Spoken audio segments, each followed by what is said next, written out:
നമുക്ക് മനസാക്ഷിയുള്ള ആളുകൾക്ക് കണ്ടു നിൽക്കാൻ സാധിക്കുന്ന തരത്തിലുള്ള അക്രമമാണ് അവിടെ നടന്നത്. ബഹുമാനപ്പെട്ട മുഖ്യമന്ത്രി പറഞ്ഞില്ലേ 5 പോലീസുകാർ അദ്ദേഹത്തെ മർദ്ദിച്ചു എന്ന്. അതേ 5 പോലീസുകാര് അതേ രീതിയിൽ തന്നെ അദ്ദേഹം മുഖ്യമന്ത്രി ആയിരിക്കുമ്പോൾ ആഭ്യന്തര വകുപ്പ് കൈയാളുമ്പോൾ ക്ഷേത്രത്തിലെ പൂജാരിയായിട്ടുള്ള സുജിത്ത് എന്ന് പറയുന്ന ചെറുപ്പക്കാരനെ ഇത്ര മൃഗീയമായി മർദ്ദിക്കുന്നത് അദ്ദേഹത്തിന്റെ കാലയളവിൽ കാണേണ്ടുന്ന സാഹചര്യം കേരളത്തിൽ ഉണ്ടായില്ലേ സർ? അടുത്തത് പുറത്തു വന്നത് പീച്ചിയിലെ മർദ്ദനത്തിന്റെ ദൃശ്യങ്ങൾ. എന്താണ് വിഷയം? ഹോട്ടലിൽ ഭക്ഷണം കഴിക്കാൻ എത്തിയ ആള് ദിനേശ് എന്നയാളും ഹോട്ടൽ ജീവനക്കാരുമായി തർക്കം. എന്താ തർക്കം? ബിരിയാണി ഇഷ്ടപ്പെട്ടില്ല, അതിന്റെ പേരിലുള്ള തർക്കമാണ്. അത് പോലീസ് സ്റ്റേഷനിലെത്തുന്നു. ഹോട്ടൽ ജീവനക്കാരെ വിളിച്ചു വരുത്തി പോലീസ് ഭീഷണിപ്പെടുത്തുന്നു, മർദ്ദിക്കുന്നു. അതേ തുടർന്ന് ഹോട്ടലിന്റെ ഉടമ ഔസേപ്പും മകൻ പോളും സ്റ്റേഷനിലെത്തുന്നു. SI രതീഷ് എന്ന് പറയുന്നയാള് അവരെ ഭീഷണിപ്പെടുത്തുകയാണ്, അവരെ മർദ്ദിക്കുകയാണ്. അവരോട് എന്താണ് പറയുന്നത്? വധശ്രമത്തിനും പോക്സോ കേസും ഉൾപ്പെടെ നിങ്ങളുടെ മേൽ ചുമത്തുമെന്ന് പറഞ്ഞ് ഒരു SI ഈ കേസിൽ വന്നിരിക്കുന്ന ആളുകളെ ഭീഷണിപ്പെടുത്തുന്ന കാഴ്ച നമ്മൾ കാണുകയാണ്. സാർ ഒടുവിൽ എന്താ പറയുന്നത്? കേസ് ഒത്തുതീർക്കാൻ വേണ്ടിയിട്ട് 5 ലക്ഷം രൂപ കൊടുക്കണമെന്ന് പറയുകയാണ്. സർ 12/2/2025 ബഹുമാനായ അംഗം ശ്രീ N ഷംസുദ്ദീൻ അടിയന്തര പ്രമേയത്തിന്റെ ഭാഗമായി പോലീസ് ഗൂഗിൾ പേ വഴി കാശ് മേടിച്ചു എന്ന് പറഞ്ഞപ്പോ ബഹുമാനപ്പെട്ട മുഖ്യമന്ത്രി ഈ സഭയിൽ ഭയങ്കര ക്ഷുഭിതനായി. സർ അദ്ദേഹം പറഞ്ഞ വാക്കുകൾ എന്താണ്? കേരളത്തിലെ പോലീസ് നല്ല മികവാർന്ന രീതിയിലാണ് പ്രവർത്തിക്കുന്നത്, സമൂഹത്തോട് നല്ല പ്രതിബദ്ധത പുലർത്തിക്കൊണ്ട് പ്രവർത്തിക്കുന്ന അന്തരീക്ഷമാണ് ഉള്ളത്. അതിന്റെ ഭാഗമായി നല്ല തോതിൽ ജനകീയ സേന എന്ന പേര് അന്വർത്ഥമാക്കിക്കൊണ്ടിരിക്കുകയാണ്. സർ ഇത് ബഹുമാനപ്പെട്ട അംഗത്തിന് അറിയാത്ത കാര്യമാണോ? ബഹുമാനപ്പെട്ട മുഖ്യമന്ത്രി പറഞ്ഞതാണ്. സാർ അങ്ങയുടെ ഈ ജനകീയ സേന CCTVക്ക് മുന്നിൽ കാശ് എണ്ണി മേടിക്കുന്ന കാഴ്ച കേരളം കാണാനിടയായി. സർ 5 ലക്ഷം രൂപ കേസ് തീർക്കാൻ വേണ്ടി മേടിച്ചു. അതിൽ 2 ലക്ഷം പരാതിക്കാരനും 3 ലക്ഷം പോലീസിനും.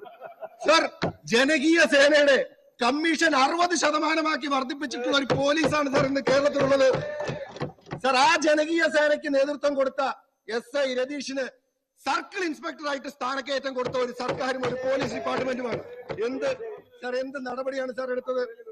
സർ കുണ്ടറയിലെ തോംസൺ തങ്കച്ചൻ എന്ന സൈനികന്റെ മരണം പോലീസ് മർദ്ദനം മൂലമാണെന്ന് മാതാവ് ഡെയ്സി മോള് പരാതിപ്പെട്ടിരിക്കുകയാണ്.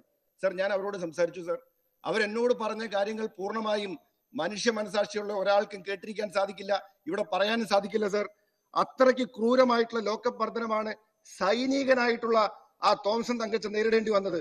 അദ്ദേഹത്തെ സ്റ്റേഷനിൽ ലോക്കപ്പിനകത്ത് കെട്ടി തൂക്കിയിട്ട് പോലീസുകാർ വട്ടം കൂടി നിന്ന് മർദ്ദിക്കുകയാണ്.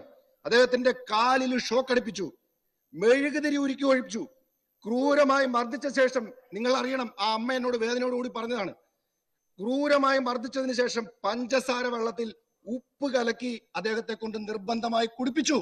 സാർ എന്തിനാണ് സാർ? ആ മനുഷ്യൻ ജീവിച്ചിരിക്കാൻ പാടില്ല എന്ന നിർബന്ധ ബുദ്ധിയോടുകൂടി ഒടുവിൽ അദ്ദേഹം മരണത്തിന് കീഴടങ്ങുന്ന കാഴ്ച നമ്മൾ കാണേണ്ടി വന്നു. സാർ ഒരു സൈനികനാണ്. കേരള പോലീസിന്റെ മൃതഭാവേ ദൃഢകൃത്യേ എന്താണ് സാർ ഇവിടെ നടന്നുകൊണ്ടിരിക്കുന്നത്? സാർ കുന്നംകുളം സംഭവത്തിന് ശേഷം ഇപ്പോൾ ആ അമ്മയ്ക്ക് മനസ്സിലായി വിവരാവകാശം കൊടുത്താൽ CCTV ദൃശ്യങ്ങൾ ലഭിക്കുമെന്ന്.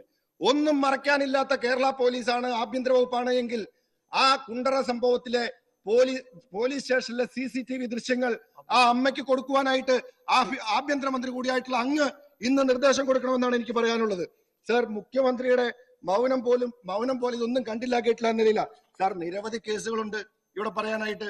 സാർ അടൂരിൽ DYFIയുടെ മേഖലാ സെക്രട്ടറി ജോയൽ എന്ന യുവാവ് 29 വയസ്സ്, അദ്ദേഹത്തെ പോലീസ് ഇടിച്ചു കൊന്നതാണെന്ന് അദ്ദേഹത്തിന്റെ തന്നെ കുടുംബം ആരോപിക്കുകയാണ്.